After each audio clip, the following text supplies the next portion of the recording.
one of the first things I mention to people as they join the league, when they're deciding, is that we want active players to respond to trades, to set an active lineup.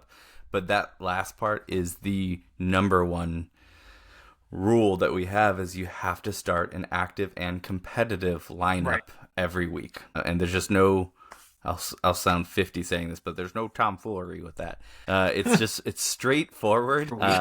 I don't know, but it popped in my head and it felt like it had to happen. But it's straightforward. You start a competitive full lineup. And what I will usually do is, like, I'll give people a heads up if I notice it throughout the week, whether they're against me or not. But I'll just say, hey, make sure you start that. Or, hey, did you notice so-and-so's injured? But if we've had situations where people consistently do that, like, I'll hit them up afterwards.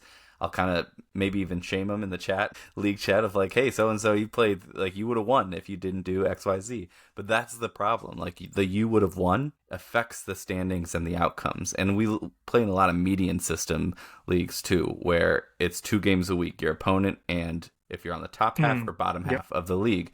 So all of that really matters to how it shakes up at the end. Our last scenario we went through was 2 people at the end of the season making a decision on how the standings are going to end based on everything that they know of what they can control. This also affects it in a huge way. It's just throughout the season and not intentionally for that reason. So we had somebody in our league who loved me.